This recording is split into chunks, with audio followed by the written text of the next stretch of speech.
Used to spend my nights at the bar room. Liquor was the only love I'd known. But you rescued me from reaching for the bottom. And brought me back from being too far gone. You're as smooth as Tennessee whiskey. You're as sweet as strawberry wine. You're as warm as a glass of brandy. And honey, I stay stoned on your love all the time. I love it. I love it, dude. I love it. Thank you, man. Thank you. Thank you. Thanks for having me back. Were you just listening to it? I listen to that song regularly. I know it's on the regular playlist. Regular, yeah. It's just in my playlist, and I shuffle it, and at least once a day it comes on. You on Spotify, or you have music in your phone? Both. Both? Both, yeah. I got Apple Music and Spotify. I get tired of all the young fucks telling me, why you want music on your... I go, because I buy music. I bought music. I've got CDs. I've got cassettes. Of course. I don't have 8-tracks. I wish I still had 8-track. I remember my no had 8-track. I used to love it, right? No, then you're wondering, like, where the hell they are. They got to be in a box somewhere. Who knows where they are? I'm sure that my mother's got some 8-track system boxed up and stashed somewhere in her house in her basement. Dude, welcome back, man. Thank you, Always man. a pleasure to see you. I fucking love you, dude. I love you guys too. You know, you're just a nice fucking person, man. Thank you. So are you just be a dick once in a while? I try to be from time to time. You know, I feel like life almost forces me to be a dick sometimes when I just really want to be happy. I feel like life is already so fucking hard enough, and we already deal with so much hardship on a daily basis that it's better to just try to be positive and have a good mindset about it. But sometimes you just got to be a dick, man. How are the boys? Everybody fine? Yeah, they're good. Last time I saw you, I was passing by to get some swag to you. And, yeah, oh yeah, and stuff like that. They still talk about it all the time. Yeah. So they're good. They're amped. So it's going to be a really, really busy season. So we got a lot of snow. Yeah, we had a lot of homes that weren't built properly, or a lot of homes that were waterproof incorrectly. Oh, I just saw a couple over the last couple of days that were already waterproofed by a reputable company, and like they did it last year. Like right before, like in November. The one I went to go see yesterday. And they're leaking? In November, and they're leaking. But like, really, really, you could tell just from what you can see at the top. Okay. The evidence is there. Oh, 100%. For me, it is. For the homeowner, not necessarily, but for me, it is. So definitely, as it continues to get warmer, the phone's probably going to explode. Do you get a little frustrating that because you're trying to educate the clients too that what I provide is a one-off. It's a one-time. I do it. I get here. We take care of it.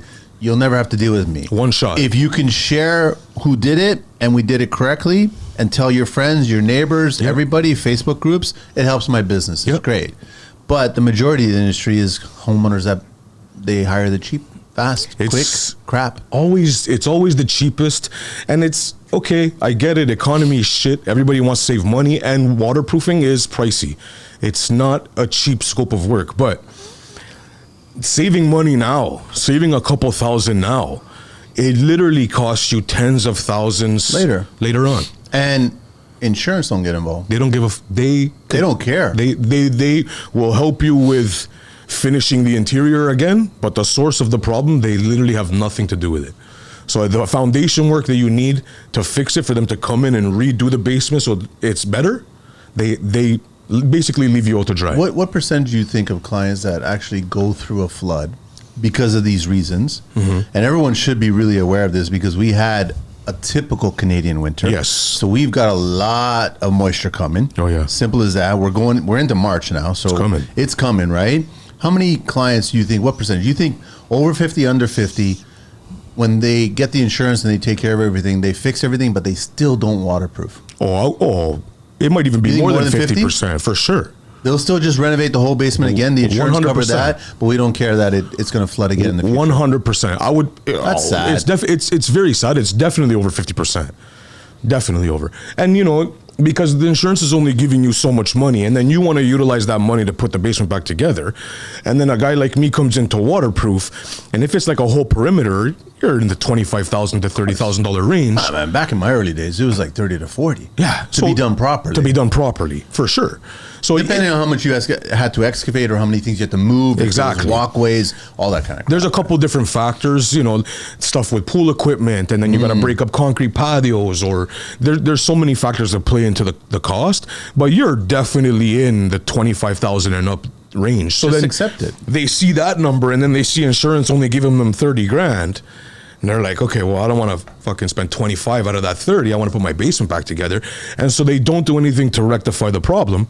And then, you know, the next big thaw or the next torrential rainfall like we had in July. Oh, remember that we had two? Oh, two, back to back, within 2 weeks. Yeah. It was, and I loved it. I told you last time that you guys were here, I was like, I love it. I did too. It shines a spotlight on poor workmanship, bad companies, and stupid clients. But you know what though? It shines a light on the poor workmanship, but some of these homeowners, they don't care. They literally only care about that dollar amount, and because they might be moving, selling. So a lot of the time you get those guys that do like a half-ass job and they pay the cheapest guy because they're moving and they just need a drive for the walkthrough. Cool. I mean, I understand where they're coming from. It's still a shitty move, but, and then new homers all the time. Oh, we've been here. This is the first spring we've been here and we're seeing all this water. Sure, you bought the house in January. Everything was frozen. And now you're stuck. Photoshop nicely. Oh, you everything. Walk in there, everything's fine. Of course. Nobody ever thinks about this shit. Nobody cares. Antonio, we're getting, nobody knows who the fuck I'm talking to. I haven't fucking introduced you. AquaStop. That's who we're talking to. We're obviously talking about waterproofing. Yes, sir. No, Antonio's back. What is it, your third time? Fourth time. Fourth time. Yeah, man, you're more than welcome. Come back anytime. I love it here, man. Shit. So just share the information. AquaStop and on IG, AquaStop Waterproofing. IG is aqua.stop. Facebook is AquaStop Waterproofing and Construction. AquaStopWaterproofing.ca. Email aquastopwaterproof@gmail.com or Antonio at aquastopwaterproofing.ca. That's it. Let me do. I got Noah's hat. I'm wearing his hat. Breakaway. He does training, but he also does construction too, right? So beautiful. I've been trying to share all these little comments that have been coming up, and let me share a couple here about show number 701, which was a Safety Corner show. Kenna. KENNASCIMENTO 2188. I don't live far from where that incident occurred. It definitely jaw-dropping how the MOL, the township, and the police let that case easily slide, not to mention the workers' own union seems pretty strange. The employee supervisor should have been held accountable. Rest in peace to those workers and condolences to the families affected by this tragedy. Nicely done shedding some light on the report. Would be right to see an appeal and some real charges brought against responsibility. I don't know if you've been listening, but I always disagree with the fines that are handed out. Yeah. And I'm always adding an extra zero, but it's like loss of life is loss of life, right? It's drastic. I just want to share show number 673 with Steve Mello. People's handles, man. Rehabilitated behavior 8982. Okay. I hope this brother's comedy career takes off. This is Steve Mello. He's fucking hilarious. Have you met him? I haven't met him, but he's fucking hilarious. He's fucking hilarious. I talk to him almost every week. We just shoot the shit back and forth. I hope this brother's comedy career takes off. Funny as fuck and seems like a cool, solid dude. Type of brother I would enjoy working with. Definitely. And then also he left another message for me, right? So at TCL _ the construction life. You're a great host, brother. $. I'm a fan of the channel and content and subscribed. God bless, bro. Keep doing your thing. Let me just do two more so I can wrap up this page here, man. And then at JPG5383. You know these numbers all reflect your PIN numbers, right? They very well may. Probably. Yeah. I would think they would, right? So nice to see Pork Chop supporting each other, man. You keep it up with the artista. And then the last one is at Saint McQuina 671. Great show. I'm a chop and also in the trade union here in the U.S. The union changed my life for the better. I make awesome money. Leave Canada. leave Canada and come to the U.S. We don't get taxed as bad as you guys. A lot of Canadians moving down here. Anyways, God bless. And it's like, you ain't fucking wrong there. Hey, huh? man, you can't even deny it. Trump's trying to fucking put universal no income tax across the fucking country. Isn't that the best idea ever? I mean, I would be a huge supporter of that. It'll never come to Canada. I don't think it'll ever happen here. I mean, kudos to him for potentially trying to do it. If he does, I think that would change a lot of people's lives. But the odds of it happening here, I think, are very, very slim to none. Slim to none. How is it being a business owner these days, man? It's fucking hard. You start seeing It's your bottom hard. line, man. And It's now hard. you're getting letters from the CRA, our tax version of the tax man down there, the IRS, right? And they're just constantly asking for fucking money. And then, it's funny because, like, yeah, they're always busting your balls for their money, and that's cool. We have to pay our money anyways. Okay, I get You it. have to pay a fair share. A fair share. And I want to see the services being implemented That's what I was- for the use of that That's fair what I share. mean. Like, you go drive down my street where I live in Hamilton, you can't even park on the fucking road because the snowbanks are still, they haven't even cleared my street. So I'm like, okay, I get it. I'm a side street tucked away in the middle of the community. That's cool. But still, even, I mean, if it didn't start to melt, I couldn't even park on my What do street. you think is the reason? Because we saw obviously Olivia Chow there, Toronto's mayor. Yeah. Like she was going and complaining how they haven't been cleared yet, and I'm like, excuse me, miss, that's your fucking job. That's Right? Isn't that what you're supposed to do? So why are you complaining about what you didn't do right in your job? Yeah. Yeah, it's sad. It's sad Did they to take see. money away from the budget because the last two winters we had were very mild? I feel like that may have played a role because the last 2 winters we had were not typical Canadian winters. We had one storm maybe each season. That's it. And there wasn't even a huge one like the one we just got. Which the one we just got, compared to when I was a kid, was nothing. That was a typical one. It was a normal, Yeah. everyday snowfall in the winter. But just, you want us to pay our taxes. I'm cool with that. I want my business to continue, and I don't want any bullshit from the government. I'm not cool with it. I'll never be cool with it. I'm as cool as I have to be with it because there's nothing I can do to change it right this second. I think if any dollar has to leave this country to go help another country, It's crazy. I think the entire country gets to vote whether Oh. we do it or not. But I think And I would basically say no. I would say no right away. I would rather see money being put towards military, homeless. Homeless for sure. You know what I mean? People in need. Veterans. Yeah. I think there's so many Canadians that are in need of just even They're far help. more important than other people in other country. I sorry, completely but- agree. It is what it is. It's not that we don't care about people in other countries. Of course, we want everything to be fair, but But they have a country and they have a governing That's right. body, and they should be taking care of them. 100%. We I don't need to completely be agree. laundering money right in front of the Canadian citizens. That's right. Just like I don't expect anybody to take care of my kids other than myself. It's the same thing, right? So it would be nice to see the people in our home country get helped prior to anybody else. But I don't think they'll ever give us the option of having to vote because they know that the majority is probably going to say no. Were you surprised by the recent election for the premier?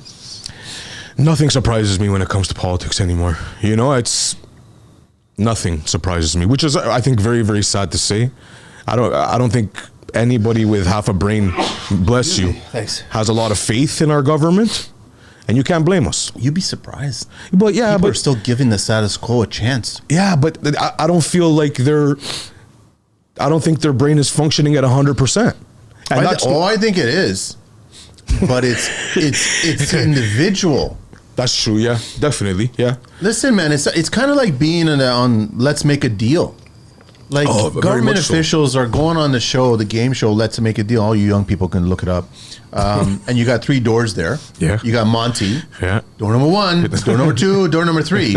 And there's 3 stacks of money. Yeah. Which one do you want to pick? Yeah. And I think when you throw a lot of money at human beings, Yeah. they don't give a shit if it's right or wrong. Yeah, which is, I think, very sad to say.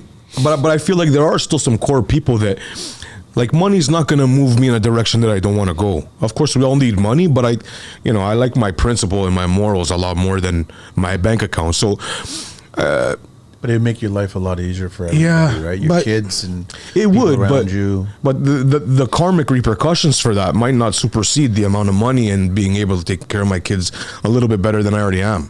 If I could work a little bit harder and still provide for my kids where I can die a respectable man, I'm okay with that, and I still have my morals and my principles, right? Yeah. But not everybody thinks like that, though, which I think is sad. Attention homeowners and businesses. Are you looking for top-notch electrical contracting services you can trust? Consider the expert tradesperson behind Effect Electric Ltd. They take pride in delivering quality, service, and professional installation on time and on budget. From Kohler generators to main service upgrades or network data installation, they do it all. With years of experience and a commitment to excellence, Carlo and his team at Effect Electric Ltd. are your go-to professionals for all your electrical and generator needs. Effect Electric Ltd. is an authorized Kohler home energy generator dealer. Kohler has air-cooled 26 RCA units, the quietest, the most powerful, and exceptionally durable generator with 109 amps max power on liquid propane. Custom color options, camouflage options, and every generator Kohler makes is built to last and is equipped with a commercial-grade engine. Call Effect Electric Ltd. today at 416-508-7725 or visit them at effectelectricltd.kohlergeneratordealer.com. Let's build something great together. This message is proudly supported by the Construction Life. Sad. Money. Because I think once you're corrupted, once you're given, our tax employment is twice as big as the American one. Yeah. Oh, yeah. And we have a tenth of the population that they do. Which I think is crazy. That's a crazy statistic when you think about it. I love seeing all the little videos on social media of all the U.S. government personnel losing their jobs. And I'm like, so the fun's over, the ride's over. Yeah, now what?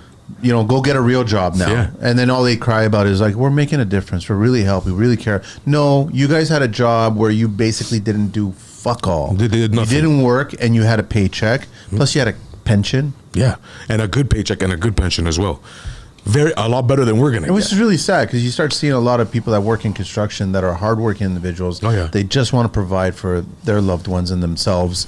They want to be able to, buy an extra house as an income property. They want to buy possibly a cottage, or they possibly want to set up. Like I have conversations with trades all the time that have maybe 2 or 3 kids, and when they plan a vacation, we're talking like tens of thousands of dollars it's going to cost for the airfare, 100%. accommodations. I'm used to like one ticket, one room. That's it's very affordable for me. For sure. Families, it's hard. Everything that has to do with, especially when you have a family to take care of and you just want to provide the best that you can and you're working your ass off to do that, it's still an uphill battle just to be able to provide a little bit for your family. Like I have 2 kids and, sometimes I think like, fuck, if I wasn't making at least the money that I'm making now and I was just working a regular 9 to 5 and clearing $750 a week after taxes, I wouldn't know what the fuck I do. What? I know. I really, you're basically living on debt and plastic money? But then what happens if you get hurt? That's the thing. Then you're really screwed. So then you really have to make sure that you're able to work, and you have to work like that until you're 65, 70 years old then. And you shouldn't have to. No, I agree.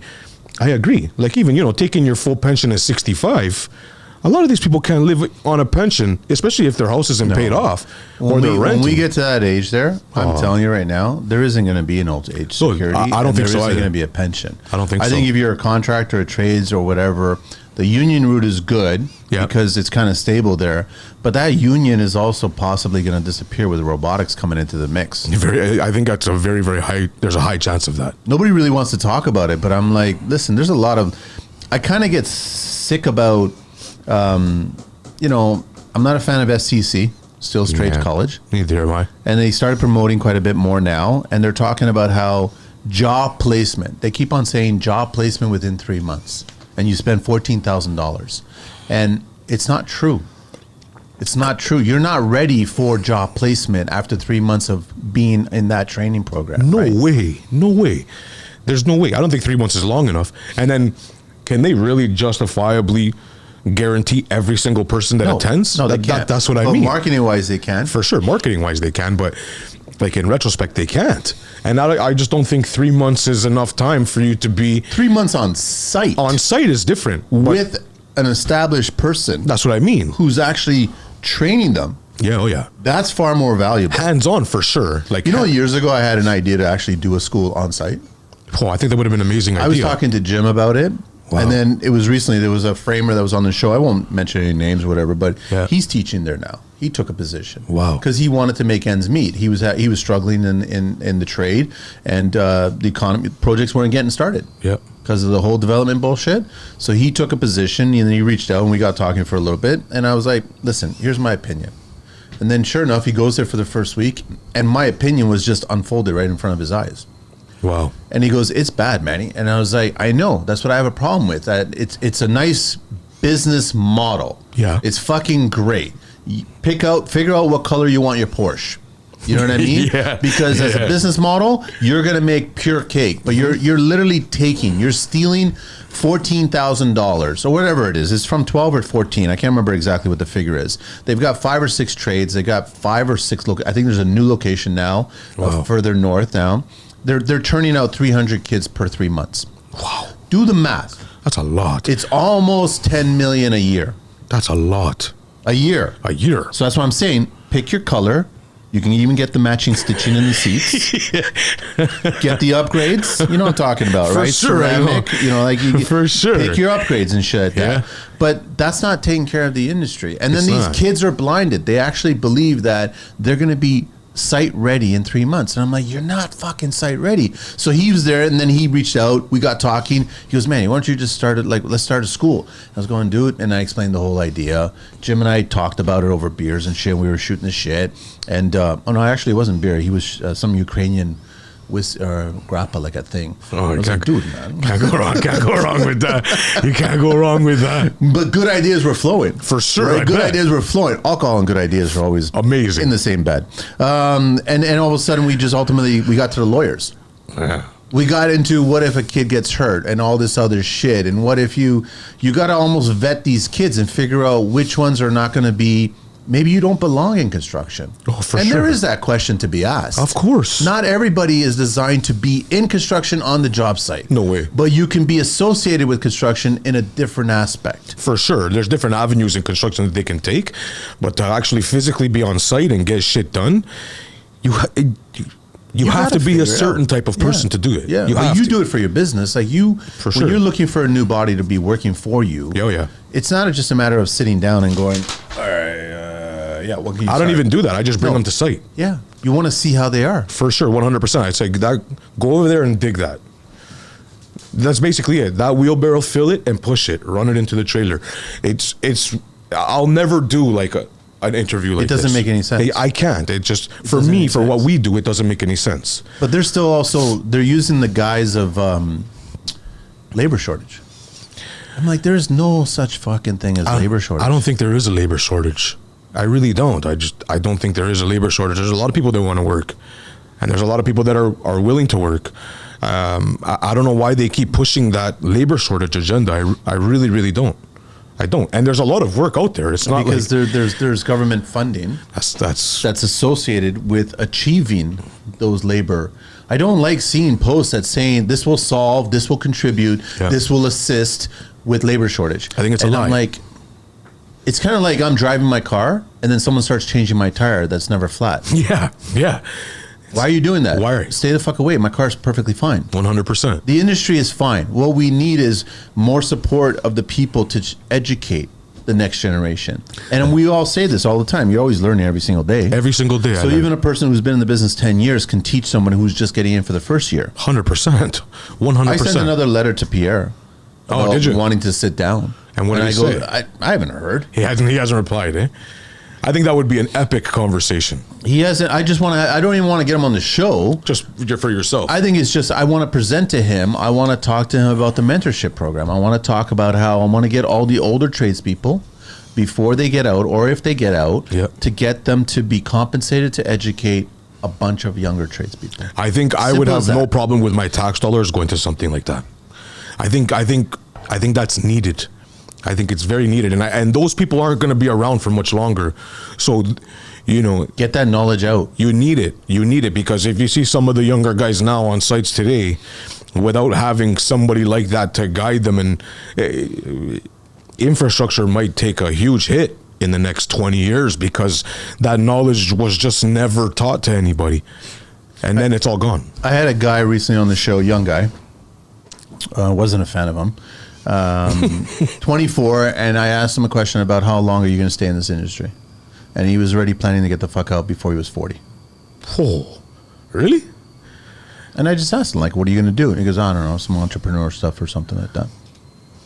This is my biggest problem. Instead of saying labor shortage, I think the government should be saying, why are the trades not staying in the industry as long as the older trades from the 80s and 90s?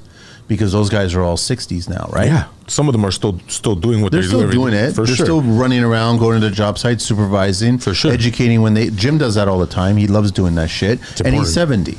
It's he's important. 70. He's got 50 years of experience. And I'm like, dude, if you want to crack open his head and figure out what he's learned over the years, he's adapted to technology. He's learned new tricks with new materials, but he's probably always the oldest guy in the room. Probably. But he's a wealth of knowledge. And there's tens of thousands of gyms out there. And that's who you need to get after. Those are the guys we need. Those are the guys we need to. But that'll convince that kid to stay longer than 40. I think so, but yeah. not in the aspect of swinging the hammer. It's not about that. I'm not saying that. It's about building a brand. Of course, I agree 100%. I mean, I don't want to sling a shovel for the rest of my life either, but I can never picture myself not in construction. You know, that the majority of the people that I know that are really, really making moves right now, I don't think any of them would say, oh, well, yeah, in 10, 20 years, I'm not going to be doing anything that it's associated with construction anymore. But there are the few. But you're talking about people like in their late 30s 40s, like me, yeah. Yeah, but you talk to any 20-year-old? Yeah. They're bailing before they're 40. I think part of it plays a role that they don't have somebody like that to they guide don't have them. somebody showing them a path. That's right, yeah. Like putting them on the right path, giving them the guidance that they need, so that I think a lot of that is stemmed from fear of just working hard and fear of not being able to keep up. But if you have somebody who's guiding you and putting you on that right path and teaching you, and you're gaining that knowledge as you go, you get more comfortable and you believe in yourself a little bit more to be able to be a long-standing person in the industry who can potentially end up using their knowledge and teaching somebody in 50 years to another 20-year-old, which I think is very important. Like, that's why these young guys that I try to guide them and show them that, listen, I know this isn't the fucking easiest job right now, but you don't have to necessarily sling the shovel forever, and you could still be a major factor in the construction industry and still take care of a family very, very well. And you don't have to break your back until you're 70 years old. And then you could school your kids and their friends. And I think it's important. I had that. And if I didn't, I hated them at the time. Who knows where I'd be right now. Different. And I hated those people because they were constantly drilling you, and it was always like, oh, what the fuck. But then, like, I'm so grateful for them now. My life would have been completely different if I didn't have those people in my life. Thank you for the cannolis, by the way. They're fire, eh? From what, Simply Italian? Simply Italian Bakery in I gotta Ottawa try Street. out the deep fried ravioli. Oh, I'm telling you, you go there and you say Antonio from AquaStop told me to come try the Where deep is it fried. in Hamilton? It's right on Ottawa Street, right between. Can't miss it? No, you can't miss it. It's between Barton and Cannon on Ottawa Street. Thank you, man. Those raviolis are top tier. Top tier. You know what? I've been in this game long enough that I really appreciate seeing certain companies doing really well today. Yeah. And it didn't happen overnight. No. I met these companies in my first year of construction 15 years ago, right? Yep. And these companies were just ideas then. Yep. Right? So I encourage the young people, to pay attention to these big corporations. I call them big corporations now because they're probably 20 plus employees now. That's big. One is, in the roofing industry, one is in the concrete industry. And I'm like, that's the possibility of what you can build. And if you really think about it, a lot of these people that were tradespeople swinging the hammer in their early days and just getting started, but they had a vision, they had a dream of what they really want to create. These are just business owners. They're entrepreneurs. They figured out how to create a strong, solid business that could be given to somebody else. For sure. That could be bringing in more personnel. And recently they started putting more ads out for help. They want to hire. They're hiring now. Yep. Meanwhile, we've got this kind of, there's two ends. There's a spectrum going on here. A lot of guys are not busy.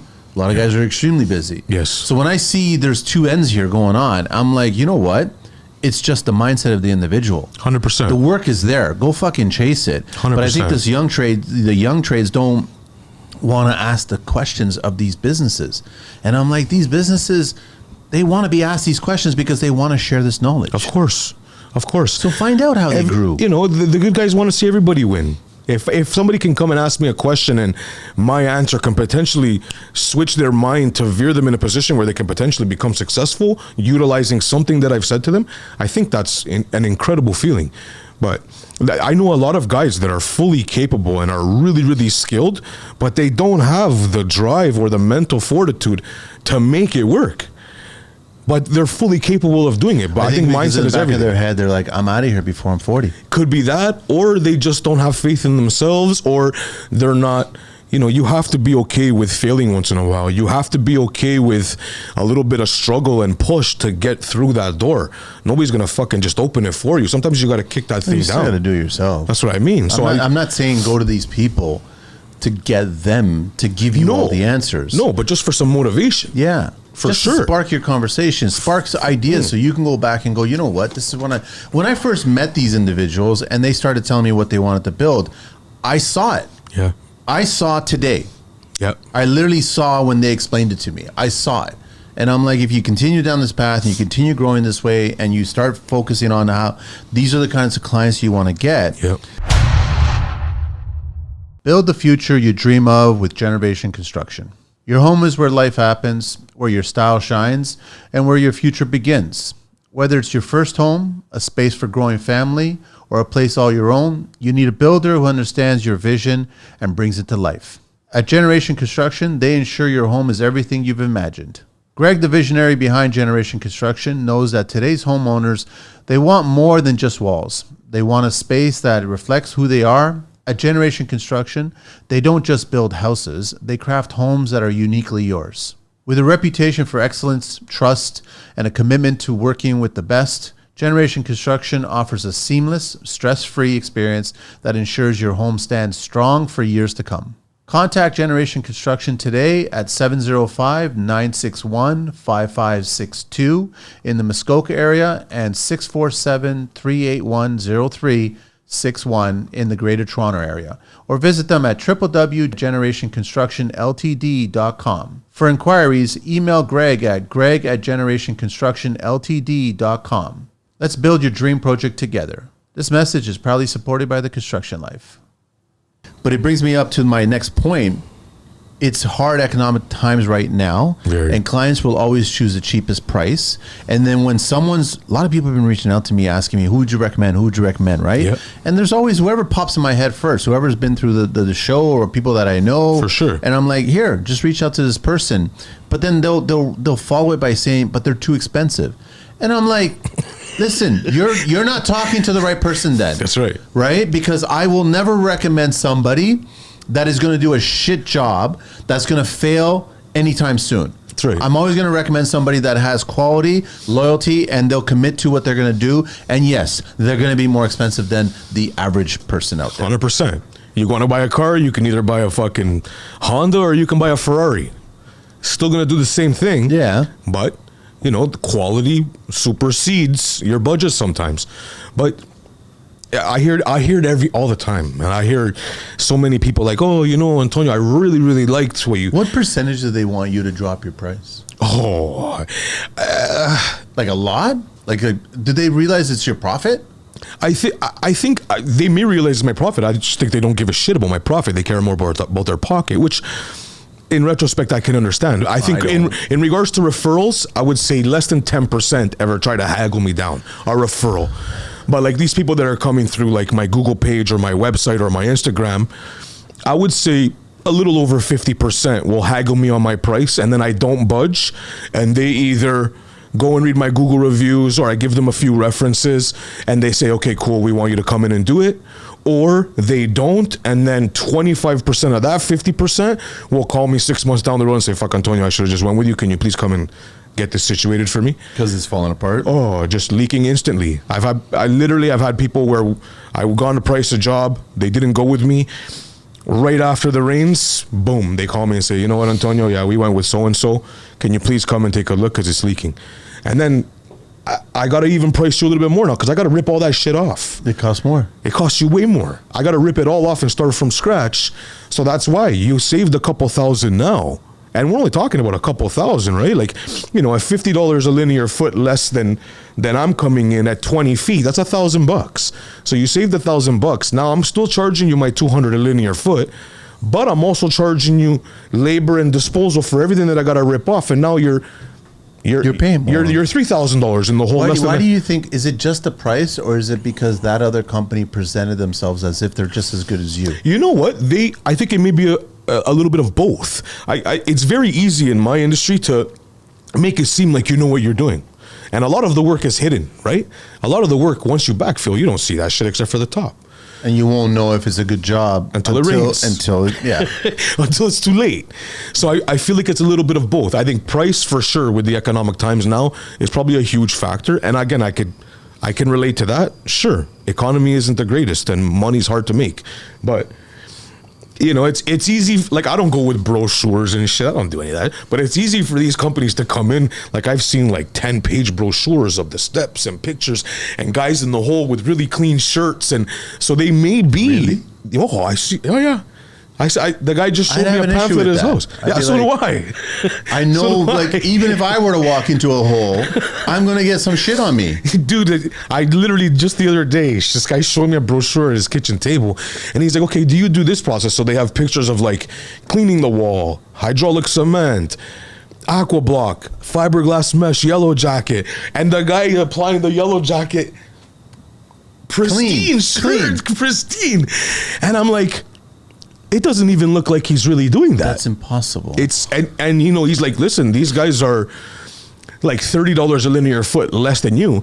But then, like, there's other things that you see. Like, I'm giving 25-year warranty for exterior. This guy's saying 10. But he's saying he's using the same product as I am. So why am I offering 15 years more? What are they skipping that they're saying only 10? Right? So yeah, they may be presenting themselves a lot better, and that's cool. You know, all the power to you. But I feel like the work speaks for itself. You know, my referral base speaks for itself. I don't need the brochure.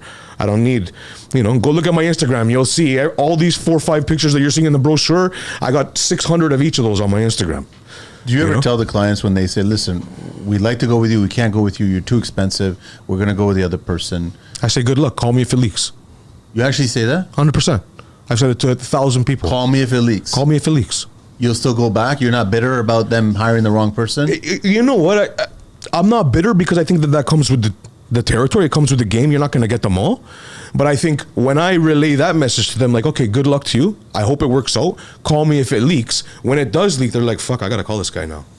And then when I go there, I'm not bitter because not only did you not take my advice and cool, I lost that job, but now I'm getting it. And now for wasting my time that last time, the money that I got to charge you to remove all that shit, it makes up for my time. Right? But some of them I'll never call back. Some of them I won't go. If they rub me the wrong way or the way they relay that to me, like, oh, you're too fucking expensive, I'm going to go with so-and-so. Or buddy told me he's going to. If you come off to me like an asshole, I won't tell you. With people no, like that. I don't even. Oh, it re-leaked, my bad, but I called this guy. You know, I'm too busy. Sometimes I won't even answer the phone. I'll put in my, you know how many don't answer the phone I have contacts in my phone? 60, 70, don't answer. And those are all people that just rub me the wrong way. So you had the meeting, they walked away, they didn't want to go with you, and then as soon as I get in my truck, you leave a note. No, as soon as I get in my truck in front of their house, I'll save that number as do not answer. I have 60, Smart. 70. It's good. I like that. Right away, you know? So I don't mind it. Because you'll know next time because they will kind of reach out to you. Oh, of course they will. I would say well over 50% of the ones that tell me they don't want to go with me because of my price or because of my timeline. Some people don't want to wait 7 weeks for me to get in there, but I'm slammed. I'm booked. But I'll over 50% will call me if it really leaks. How much do you think clients are educated regarding the airborne issues if you don't address this? And what I'm talking about is that, so all of a sudden you'll see water damage because the inside is completed. For sure. So you'll see bubbling of the paint. Yep. You might see a little bit of discoloring on the baseboard. And then all they do is they bring in a handyman to come in and they'll just repaint, plaster, fix a few things. How many people do they realize that there's mold forming behind there now? I think less than 10% maybe understand the severity of potential mold cultures and spores in the air of their house after they see. By the time you see that water damage, you should definitely rectify the issue even behind the wall. Don't just bring somebody in and waterproof it and just leave it the way it is, because You the gotta health remove risks, what's been saturated. 100%. Yeah. But I would say less than 10% actually understand the severity of the potential of the health risks that come with So that. then they don't have the experience to turn around and say that you're expensive. I agree Because 100%. they haven't done the homework on what the severity is associated with not doing this properly. 100%. I've asked a few people that, sometimes you do like 3 walkthroughs and you're back and forth and they still, and I'm like, okay, well, Three Yeah. walkthroughs. Yeah, because sometimes I'll go in there, let's say, and I'll give them a quote for this area that's leaking. And then they'll think about it and they'll say, you know what? How do we know that there aren't other areas that are leaking? And I'll go back and we'll kind of look for some signs. And then, sometimes they'll be like, okay, cool. I really think you want to do it.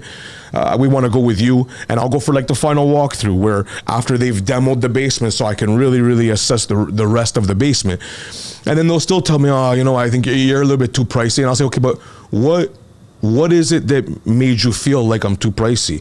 Just because you saw a price from another guy that's cheaper than me? Like what basis are you going off of to know that he's going to do the same thing that I'm going to do, the quality that I'm going to do, but he's just charging you $40 a linear foot less? Do they only compare it to one other price? Most part? I think the majority of people that are going to shop around that aren't a referral, they're probably getting 3. Good. Good for them. They should be. I told them all the time. Minimum 3. The more the better. I told them all the time. Customers tell me, I have another 2 guys coming. I said, that's great.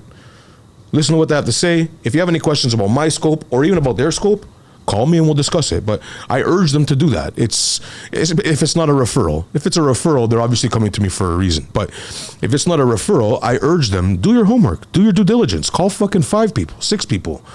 Really, really, and then you can kind of grasp, okay, well, these 3, they're all roughly the same, and these 3, they're significantly lower per linear foot, but why are these 3? And why are these 3 around the same? So, it's relatively competitive pricing. Obviously, I'm a little bit on the higher end, but I think the quality speaks for that. I was always annoyed having conversations with clients about finishings. Oh, yeah. Right? Because they would be talking to you about which appliances should I go with.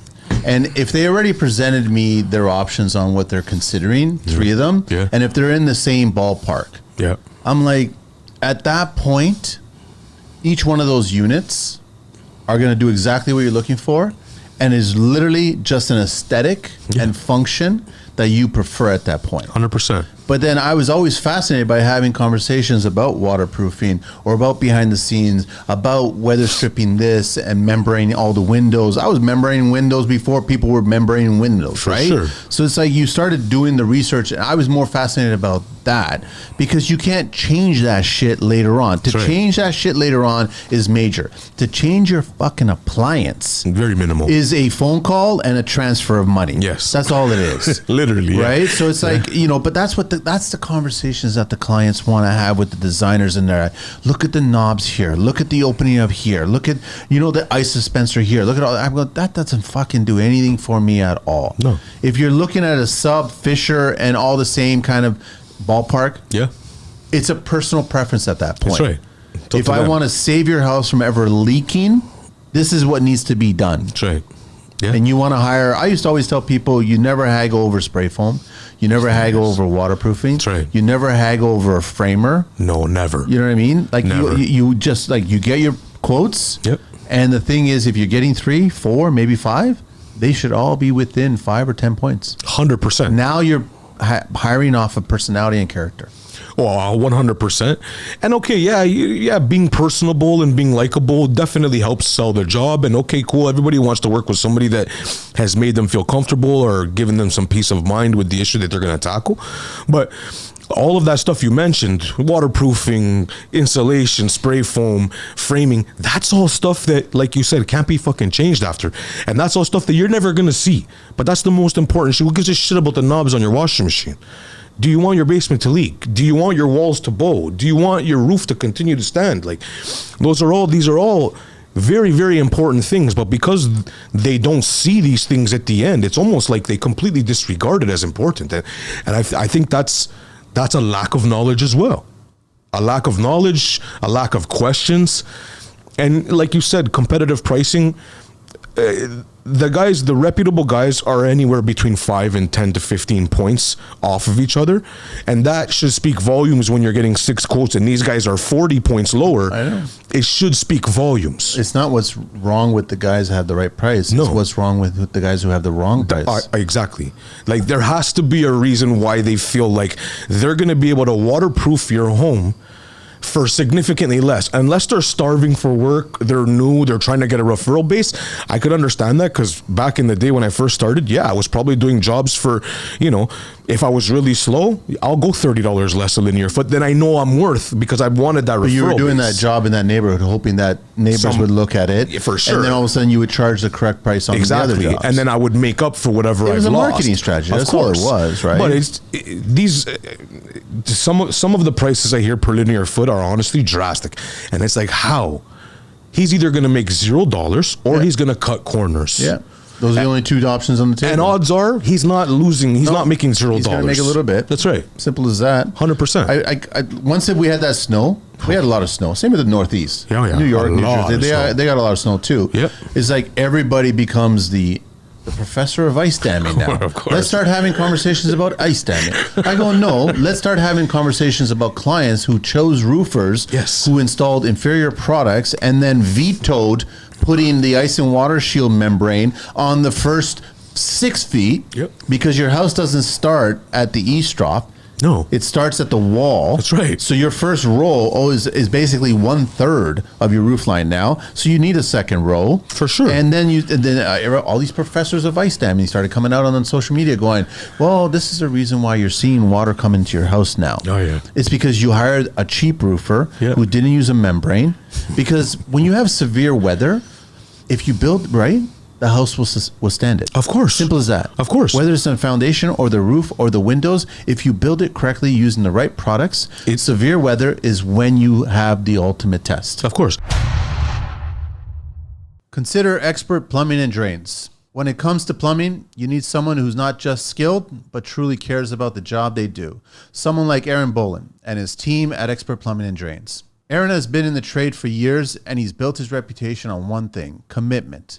Commitment to his craft, his crew, and most importantly to you, the client. At Expert Plumbing and Drains, it's not just fixing pipes, it's about delivering the best possible service every single time on every single project. So whether you're dealing with a leaky faucet, a stubborn drain, or planning a full plumbing overhaul, Aaron and his team are ready to tackle it all with skill, integrity, and a passion for excellence. Need help now? Call Expert Plumbing and Drains at 905-531-4111. That's 905-531-4111.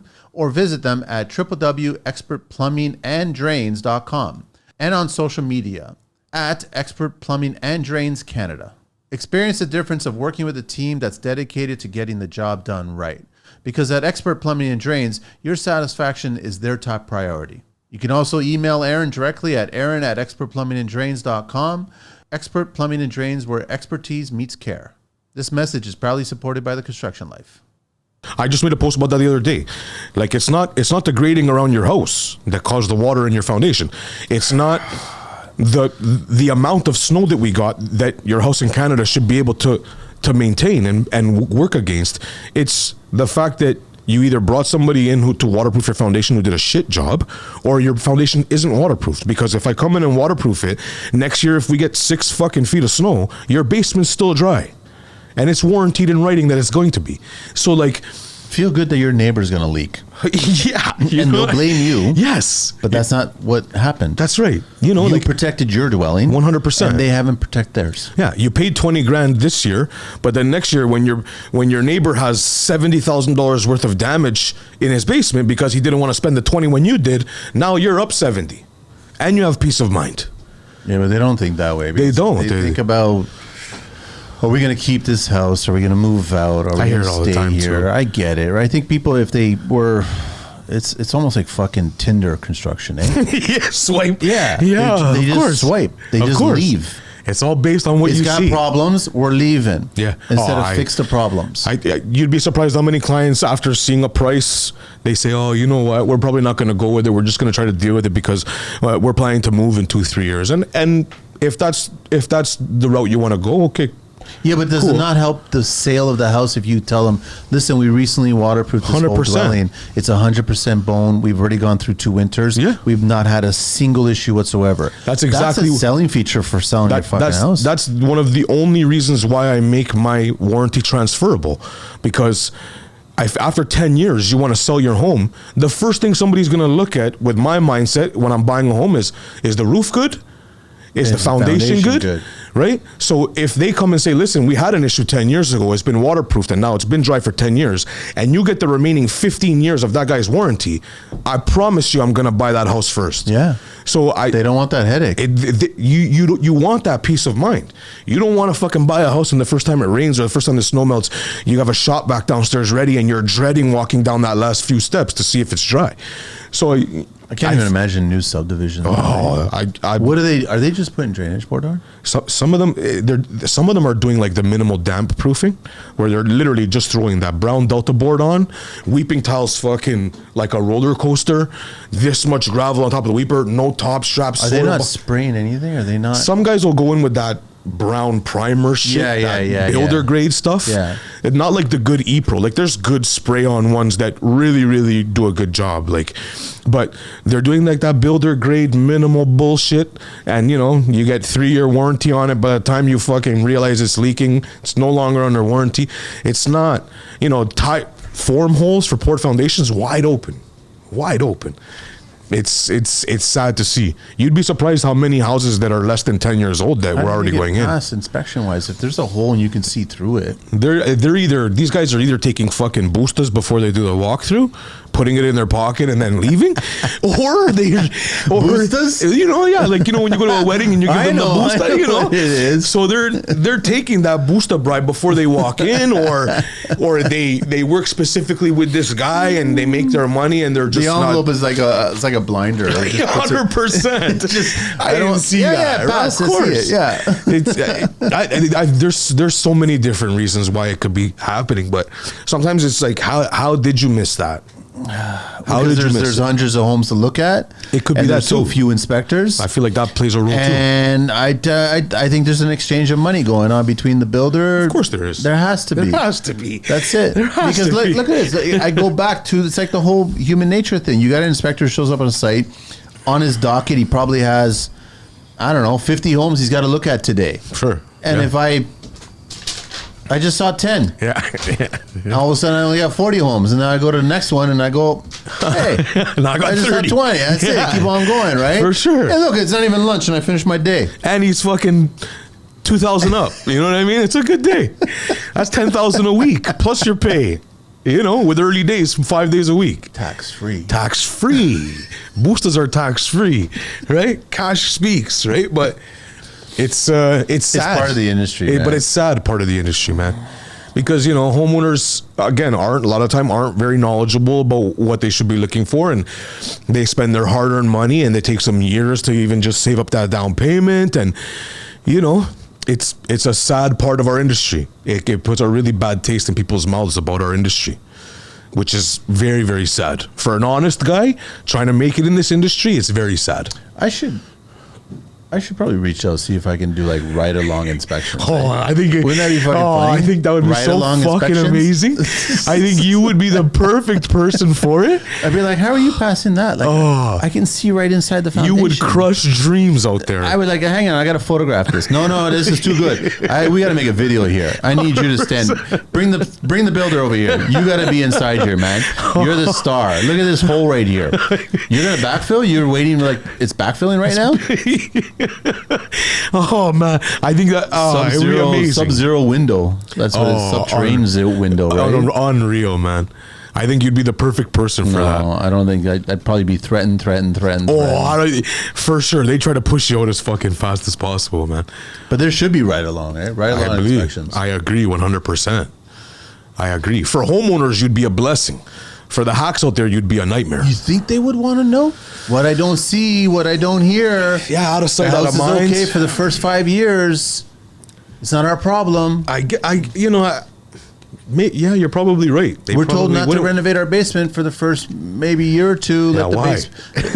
Because they need to have the pond. For sure. We have a pond in the basement right now. The indoor koi pond in the basement? Exactly, right? You're going to get fish right now. Fucking brutal, Don't put fish in there. They're going to die. What's wrong with it? Get an air purifier ASAP. Man. ASAP.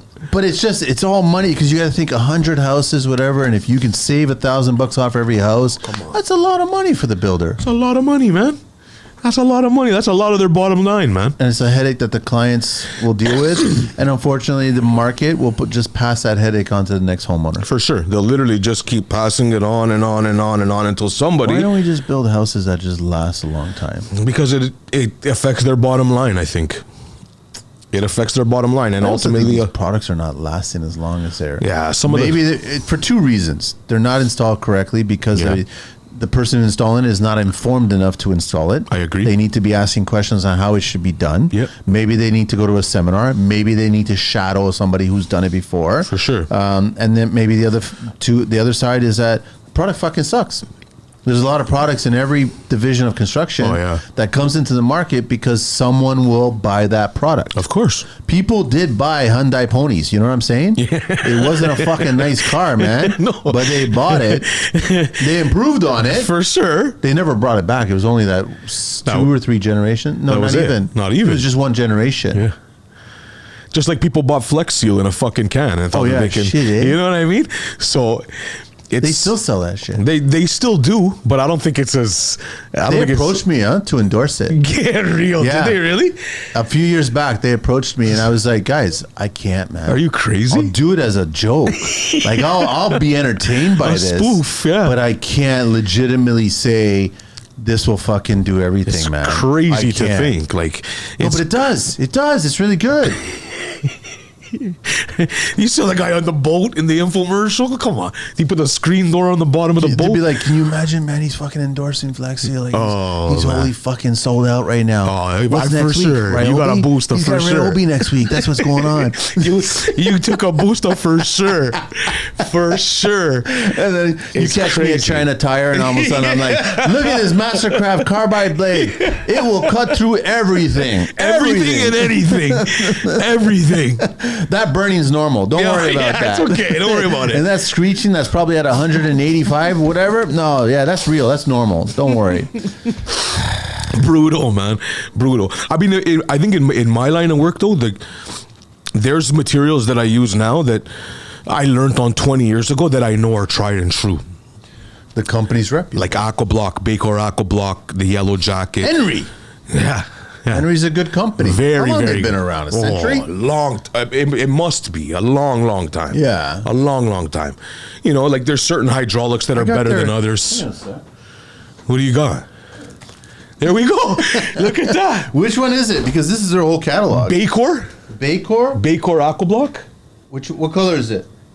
It's black and yellow. Oh, so maybe it's not in this book because this was more for the. No, here you go. You got blue skin for the foundation. Yeah. AquaBlock. Here it is. Go. Yeah. 720/30. 720. Yeah. Yeah. It's right here on the picture. That's that product. I literally learned on that product in the early 2000s. That's what I learned to use, and it's tried and true. What is it? This? No, it's not. What is it? What's the number again? It's 7238, I believe. 7238. I could be wrong. Don't quote. I've been using it for years, but I just look at the bucket. 77006. There it is, right there, man. See, here we go. It's on it. That's a tried, tested, and true product that literally guys have been using since the early 2000s, even before, and I still use that to this day.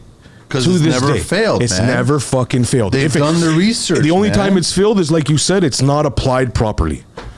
That's when it starts. That's the only time it fails. That's because of the person who's installing it doesn't give a shit. 100%. Or they weren't taught.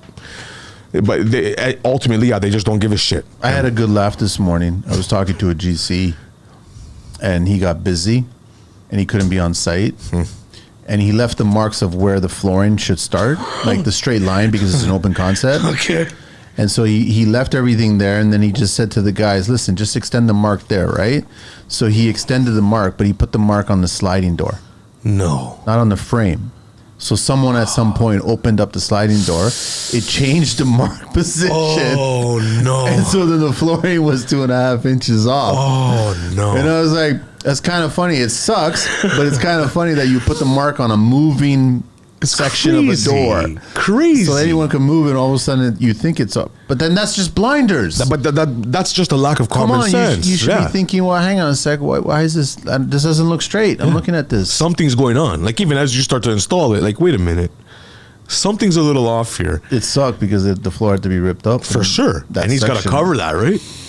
Comes out of his pocket. Or the sub. Or it becomes a conversation. The part of that I don't like, it's going to become a conversation when the job's wrapping up. Yes, it won't happen when it's only going to be a conversation for the GC. All the time. That's what I don't like. That's the worst part about it. It's a bargaining chip now. Of course it is. Now they're utilizing that. They're holding that. Remember the delay. Remember we had to do the floor again. It had nothing to do with us. It had everything to do with your guys and you. Yep. I know. It sucks. That's the first thought I have when something like that happens. For sure. The haggle at the end, right? At the end. That's and they justify. I don't agree with it, but they justify it. They justify it. I don't agree with it either because I think we're on the other end of it. But they try to justify it for sure. But I feel like sometimes they see that and they're like, oh fuck, amazing, okay. I'm going to hold this in my pocket here until the end. Oh, they totally do that. For sure. All the time. They totally do that. Man. Snakes in the grass, man. Attention subcontractors and skilled trades.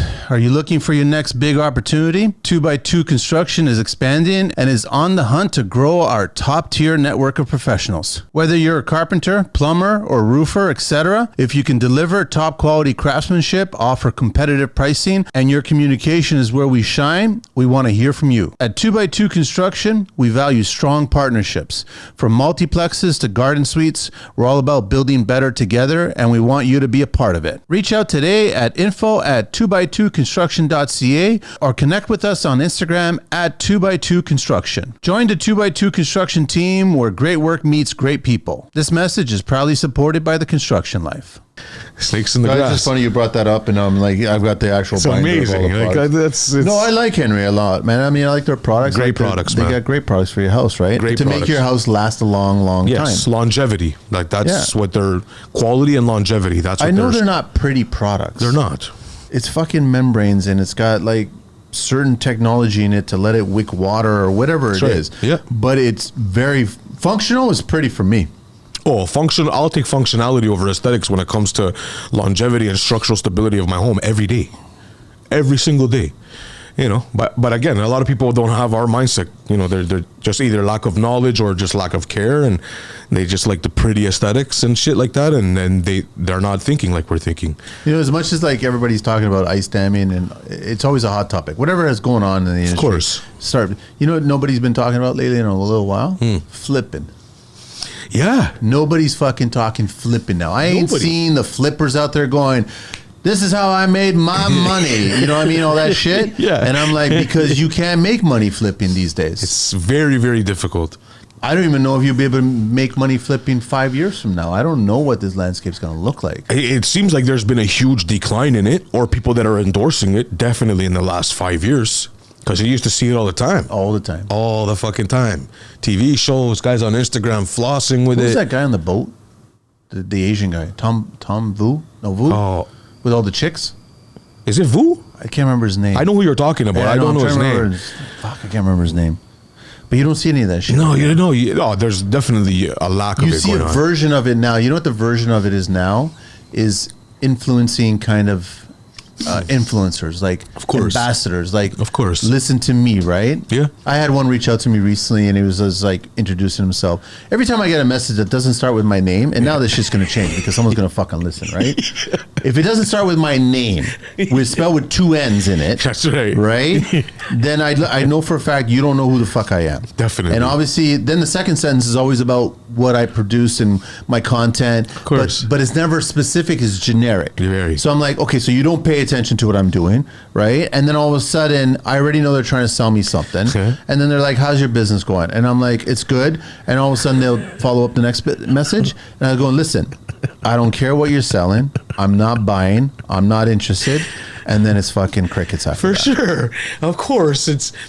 I'm I'm not interested, man. I can't. Like kudos to you for trying, but I just can't give you that time of day for that kind of shit, man. And these days, in the back of my head, I mean, to be honest, am I talking to a fucking robot or am I talking to a person? You know, sometimes I genuinely feel like people that are like those random DMs, it's a fucking robot, man. For sure. It has to be. You can almost feel just through the DM. It's like, are you even a real fucking person, man? Probably not. They should just put a picture of fucking C-3PO or something like that, right? It's just like, but I get it because they probably have some sort of app. For sure. You can send out 1,000 messages in an hour or some shit like that. They just flood. Maybe one hits, right? Oh, I'm sure that there's a couple people that fall for that kind of shit. We just found out recently, have you been hit up by Facebook messages and compromising your account and all this other shit? So it hasn't happened to me, but I've gotten a bunch of them. Really? So they're basically trying to get into your account. I just deleted. I'm like, because I occasionally check Facebook. Yeah. And then I went on and all of a sudden I see all these messages and I'm like, who the fuck are all these people? And then according to these people, my account should have been shut down like 2 months ago. Oh, wait a minute. Yeah, no, I have seen that. You get a message saying that your account's been compromised. Flagged or something. And in 5 days, it's going to be deactivated. If you don't click this link, you deactivate. And I'm like... I did. I'm not clicking on any... No, I don't click on any attachments, ever. Even ones that come in through text, none of that shit. Because who knows what they're going to do. But yeah, I think I did see one recently, but like... a month after they sent it, I'm like, okay, well, it's still up. So something must have either happened. Either I rectified the problem or, I guess it's a bot. I just know that there's some fishiness going on there, shit's going on, and the truth is that I shut off all my notifications, so I don't get messages right away. I don't blame you. I did that on purpose because Manny wants his time back, right? That's right. It's a little frustrating because you could send me a message and then Steve was trying to get a hold of me last night and it was just phone call after phone call after phone call and then missed call, and then it was text message. I wake up in the morning and you've got your messenger on your desktop and I see a message from him. It goes, are you okay? And I was like, what the fuck are you talking about? And then I look at it and I'm going, what the fuck? How many times you call me, man? And then I speak to him today. I go, what is it? What's the emergency? He goes, no, I'm just seeing how you're doing. What the fuck, dude? Why are you saying all this shit? I don't understand. Like, I thought it was like you're literally in a ditch dying or something like that. Something bad is going on. Again, if you were, you're dead because I'm not coming. Yeah. Because I never got it until the next morning, right? So sorry. Then now I'm speaking to a ghost from the afterlife. Sorry about that, That's man. a bigger fucking problem I got going on. That's even scarier. So if I don't get back to you right away, I apologize, but there's a reason. Manny got tired of all the dings, all the notifications. I was being distracted. Yeah. I want serenity. I want some fucking... You can just stay clear, man. Like, we still have a life, right? Some peace, The business takes up so much of your life, and then you have kids, and I get it, but sometimes just that peace, that quiet for an hour. I feel like if you gave the option to a lot of tradespeople that have businesses and they're running the business day to day, the grind, 7 days a week, and all you young people think that all the business owners are making all the cake. Start factoring in about how many other pieces or ingredients are included in that cake. That has to be all covered in there. So we're not making all the cake all the time. No. But I kind of feel like if you were to go up to these entrepreneurs, what if I just took all this away from you tomorrow? You didn't have to worry about all this shit tomorrow. I think you would feel like Brooks from Shawshank Redemption. 100%. What am I going to do with my life now? Literally, I think it'd be very confused. What the fuck do I do now? What am I going to do? I'd be like, I'm lost. It's like I'm isolated. Like, Red was talking about what do you call that? I'm conditioned or something like that. Institutionalized. Institutionalized, yeah. I think a lot of contractor entrepreneurs are institutionalized. I think we are. I think, yeah, wow, when you say it like that. What if it's like a switch tomorrow? Someone comes up, they just wave a wand, they go, here, you have no more money problems, you'll survive. You're not luxury, you ain't gonna be in Dubai and shit like that. You're not on the boat with the fucking guy and the girls and shit, but you're taking care of the same money you make as your business, and now you just shut it off. You're like, what am I gonna do tomorrow? I don't know what I would do. What the fuck do I do tomorrow? I really don't know what I would do. I think you're not the only one. That's kind of scary when you think about it. I don't think I've ever really taken that in. Because there is going to be that day one day. Has to be. Scary, man. It's scary to think. I think about it sometimes like what's going to happen when it comes to a point where I don't have to do this anymore? If that ever happens. It's kind of scary. Well, it's not if. There is going to be a day that you're not going to do this anymore. For sure, yeah. You're going to be either handing it off to somebody else to run the business. Yeah. You're going to let them, and whenever they have a problem, they can at least reach out to you. For sure, yeah. And then ask you a question. But yeah, that day is going to come for everybody. Like, everybody needs to understand there was a beginning to your construction life, and there was a middle, and then there's going to be an end. I think I'll be more okay with the end if it's my children that take the business. I think I'll be okay. What if they don't want it? If they don't want it and somebody wants to buy it from me, then, you know, all the power to you. And I would still probably hope that they would reach out to me if they have any questions and stuff, just so that I feel useful. Yeah. But yeah, it'd be kind of scary. Kind of scary. You know, you got all this time. You can do whatever you want, right? And then what would you do? You just start, I don't know. I think I'll probably just start playing more guitar, to be honest. That's about it. Do that. That's probably all I'd do. Go by the job sites while they're waterproofing and just play the guitar. Hey, man, I think There's nothing wrong with that. No, I think that would be very, very invigorating. Who is the best guitarist out there? Oh, that's hard to say, man. It depends, right? I think it depends on genre. It depends on time. Oh, dude, like I'm pretty sure you're not going to say a name from an artist from the last 20 years. No, I wouldn't say that. Pop 20 artists from the last 10 years. I mean, I had some favorite bands like, I think Tom Morello from Rage Against the Machine was one of my go-tos. I really liked Head and Monkey from Korn. I was a huge Korn fan. But then there's like the classic guys, you know, like Jimmy Page and Jimi Hendrix. Like those guys are iconic. Even Kurt Cobain, you know, it's hard to say, man. It's hard to say. But I think there's so many musicians that Who are the new ones? I don't even really know many new ones, to be completely honest. I'm still listening to music that I was listening to fucking 20 years ago, you know? So it's hard to say. In regards to like the new guys, it's really, really hard to say. I don't even think I know any. Like I'm listening to like Slipknot and Korn and Deftones and I was always impressed with like Prince and Kravitz. Oh, those guys are iconic. And even DeBarge, right? Not DeBarge, Darby. Because they played a variety of different music instruments, right? Kravitz and Prince for sure. Right? Those guys are iconic. They can get on the drums, on the guitar, the bass. They can do every piano. Yeah, everything. They can do all that, and they were writing shit. But I'm like, who is that today? You know, as crazy as it might sound, actually, I've been for some reason it's been popping up on my YouTube. Justin Bieber seems like he's pretty musically inclined. Does he play? I've seen him playing piano. I've seen him playing guitar. I don't know if that's relatively new but he seems to be relatively musically inclined in regards to like instruments and stuff. But nowadays, I think a lot of it is like digital. A lot of it's like that keyboard stuff. And does Taylor Twit? Does she fucking play music? I don't know, man. I can't stand her, man. Hey, she's not my cup of tea. But does she play? Does she play guitar? She plays guitar. I've seen her. I think. Does she play piano? Does she really play though?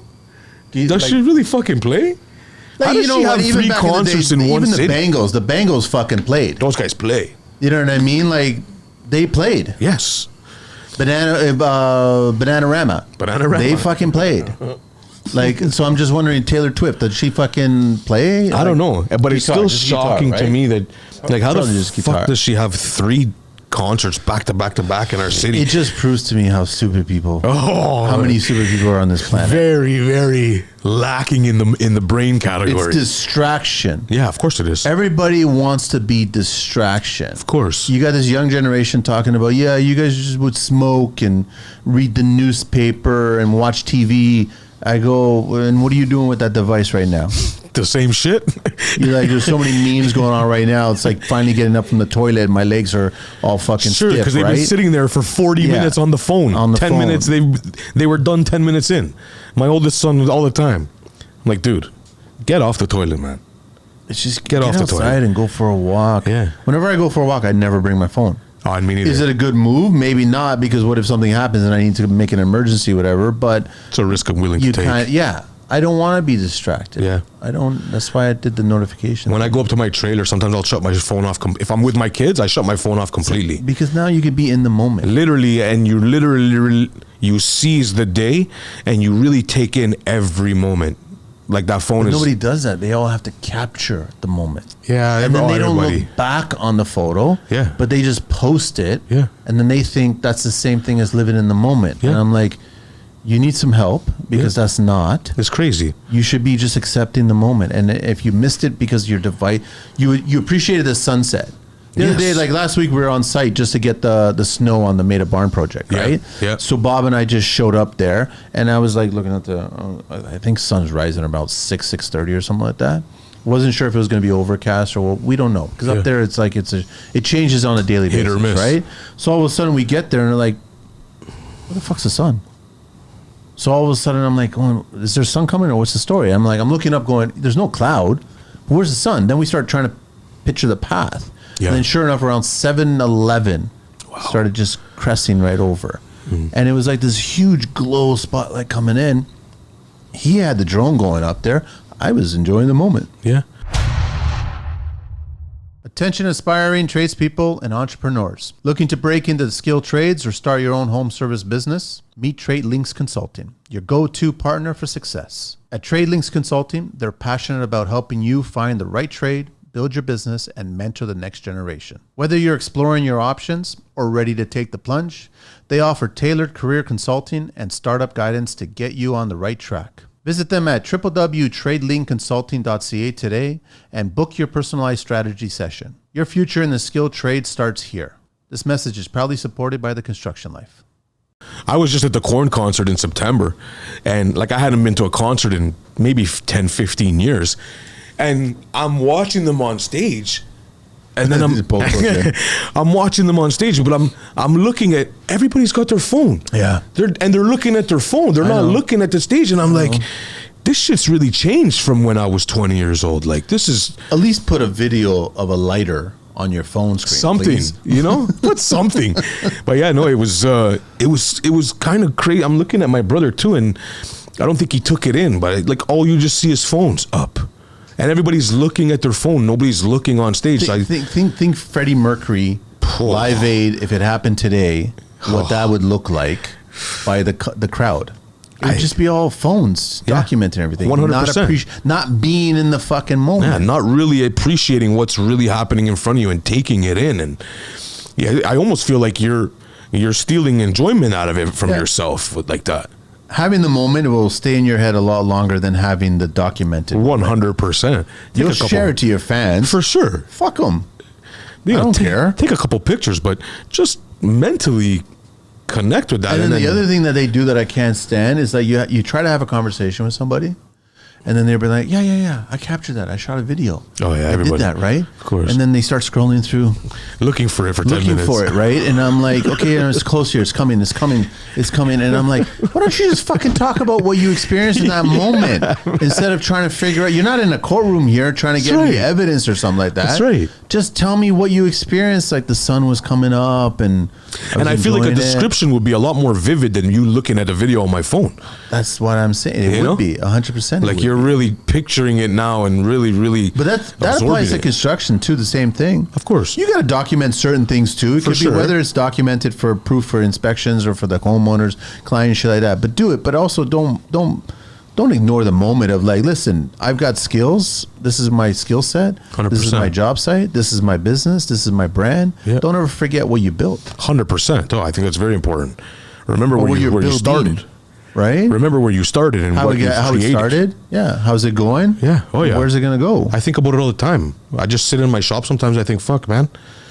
I remember just having a little tiny storage unit or like tools in my basement in my townhouse and nowhere to fucking put anything, and one beater truck and 3 shovels. Like, no, and I think being able to really sit down and take that in and those little wins, fucking means a lot. It means a lot, man. It means a lot. It really does. It really changes your perspective on how hard you're working. Do you prefer mostly wood handle shovels? Yeah, I don't like steel handle shovels. Wood handle, short, fat, easy to grip, easier to dig in tight corners. What about that other stupid shovel that's got the 2 handles now that everyone's trying to sell? I would never even purchase that. What is that? Just shovel the fucking driveway with a normal shovel, man. They got all these contraptions. I'm thinking, what is this? I feel like it would be even harder. I don't. Well, they say that you don't have to bend over as much. Yeah, but don't be fucking lazy and just bend over, man. Yeah, I don't understand why you're trying to put in a little bit of effort. Don't worry, robots are going to come in soon eventually, right? For sure. Everybody was showing that, huh? Plowing the drive. Yeah, with the robot. I saw the little XL size robot vacuum thing or whatever, just shoveling. I was like, okay. But then is that really pushing like 20 inches of snow? Here's my thing. It don't look very heavy. Someone can come along and just pick it up. For sure. Take that home. Gone. I'll punt that thing across the street. Where's our robot? It didn't finish the driveway. Field goal. That's where it is. Someone stole it.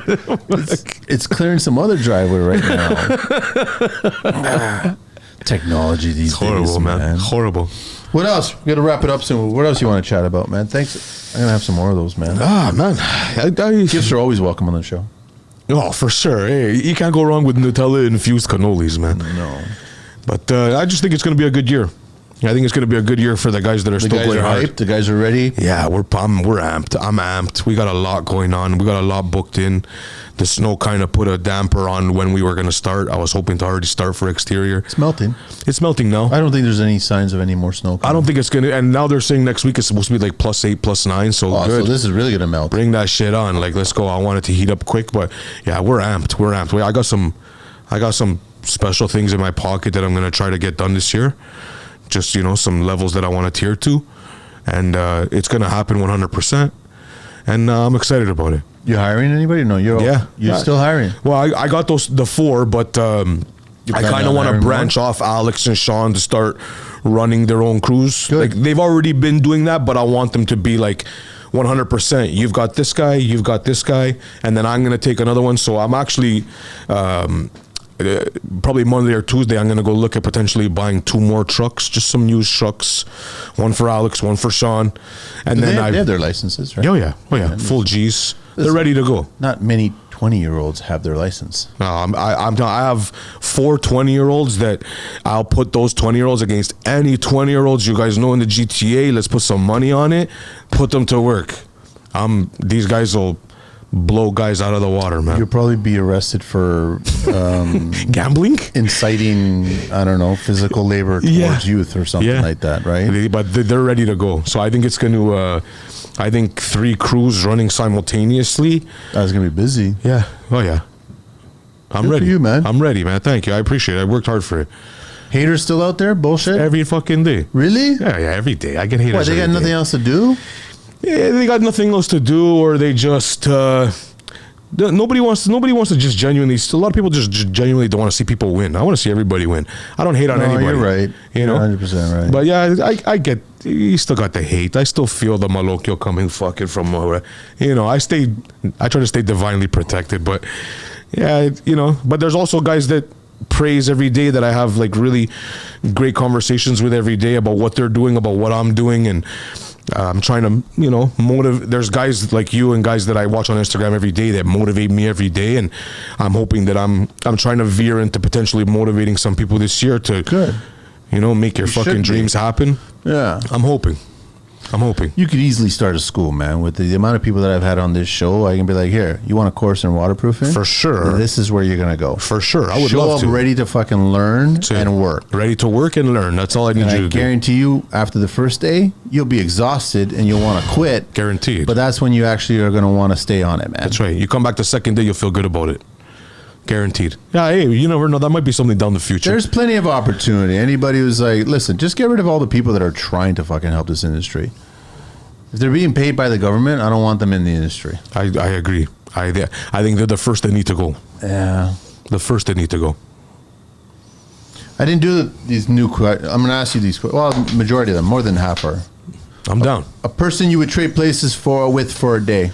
Ooh, wow. For a day? For a day, a person. I had someone say Putin, and I was like... I think one of my kids.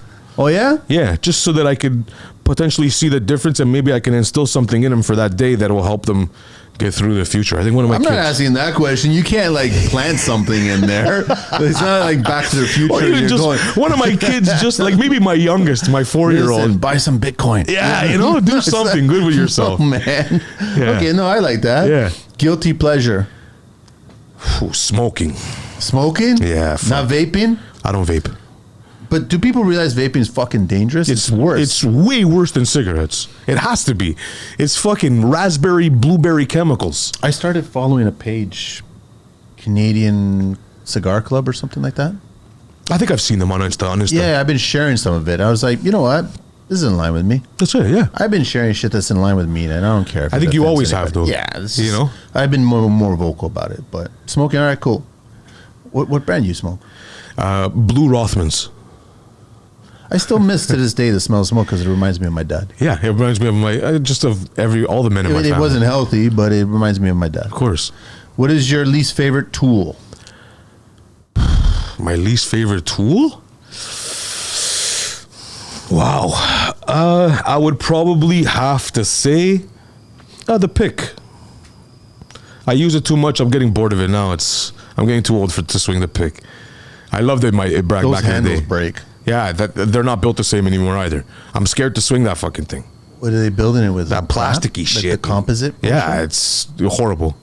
Horrible. I'm just getting too old for the pick now. I love it, but it's a love-hate relationship. Biggest risk you ever took? I think starting this business in 2020. Not that long ago. Not that long ago. Right into the depths of COVID bullshit, right? Yeah. But yeah, no, this bit, leaving like a job where I was making relatively good money for my skill set and just taking that risk with 2 kids, it was... it's paying off. Yeah, for sure. Best compliment you ever got? You taught me something. What is your favorite beverage? Other than water and espresso, as horrible as it might sound, I'm going to say Red Bull. Red Bull. What never fails to make you laugh? Oh, my brother. Yeah? Yeah. He's the funny guy? Oh, he's fucking hilarious, man. Worst piece of advice you ever got? Don't ever change. Why? Because sometimes I think sometimes as you're tearing up, you have to change a little bit to get better. Yeah, but people around you don't like that. Yeah, fuck those people. Cutting people off is not a bad thing. Oh, I think it's an important thing to do that. What profession other than your own would you like to attempt one day? A profession? I would love to be one of those sculptors out of stone, like out of limestone. Incredible, man. That's artisan. That's skill, man. Oh, very, very skill. You got to understand your stones too, right? Definitely. Favorite curse word? Fuck. Favorite vehicle? Any mode of transportation? I would probably have to say an old Cutlass Supreme or an old Cadillac Sedan DeVille. Supreme. Cutlass Supreme, white with red interior, big, bad, fat fucking what was tires. the second one? Cadillac Sedan DeVille, 86. Oh. That was my first car ever Pretty that much I bought. in any Martin Scorsese movie. Yeah, that was my first car that I ever bought for $400. Got a sofa in the back. You could live in there, man. You could live in there. I love those cars. I love them. Last question. If heaven exists, what would you like to hear God say when you arrive at those pearly gates? Your kids are going to be okay. Yeah, it's nice to hear that, man. Yeah.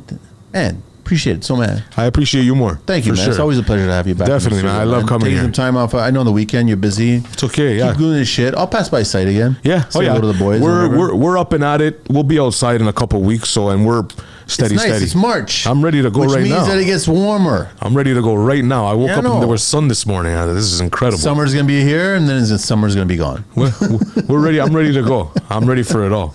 It's not going to be a bad year, everybody. Listen, it's going to be as bad as you want to make it. That's right. Because if you want to make it good, it's going to be as good as you want to make it. Mindset is everything. That's as simple as that. For sure. So the work is out there. You just got to hustle. That's it. And just be nice to your clients and deliver a good product, and they won't fuck you over, man. No. Quality speaks volumes, man.